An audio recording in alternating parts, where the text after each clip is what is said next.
কক্সবাজারের সীমান্ত উপজেলা টেকনাফের নাফ নদীর মোহনায় মাছ ধরতে গিয়ে অপহরণের শিকার বাংলাদেশের ২০ মাঝিমাল্লাকে ফেরত দেয়নি আরাকান আর্মি। সোমবার বিকেলে তাদের অস্ত্রের মুখে জিম্মি করে নিয়ে যায় তারা। ফলে ওই জেলে পরিবারগুলোতে আহাজারি ও আতঙ্ক বিরাজ করছে। এসব তথ্য নিশ্চিত করেছেন টেকনাফ শাহপরীর দ্বীপের ইউপি সদস্য আব্দুস সালাম।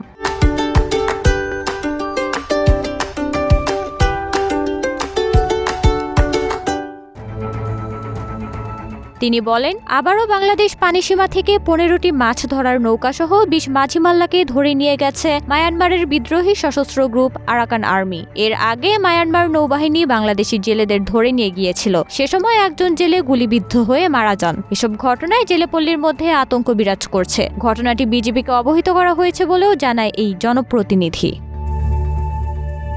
এ বিষয়ে টেকনাফ ২ বিজিবি অধিনায়ক লেফটেন্যান্ট কর্নেল মহিউদ্দিন আহমেদ বলেন, মাছ ধরার ট্রলার সহ ২০ মাঝিমাল্লাকে ধরে নিয়ে যাওয়ার বিষয়টি তাদের জানানো হয়েছে। এ ঘটনায় মায়ানমার কর্তৃপক্ষের সঙ্গে যোগাযোগ করেছেন তারা। মাঝিদের ফেরত আনার চেষ্টা চলছে। আগামী ২ দিনের মধ্যে ফিরিয়ে আনা সম্ভব হবে বলেও জানান তিনি। টেকনাফ উপজেলা নির্বাহী কর্মকর্তা মোহাম্মদ আদনান চৌধুরী জানান, জেলেদের ধরে নিয়ে যাওয়ার বিষয়টি তিনি শুনেছেন। তাদের ফেরত আনতে আইন শৃঙ্খলা রক্ষা বাহিনী কাজ করছে।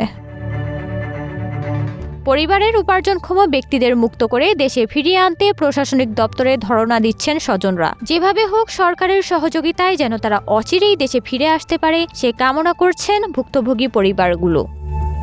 নওরিন নাওয়ার, প্রবাস খবর।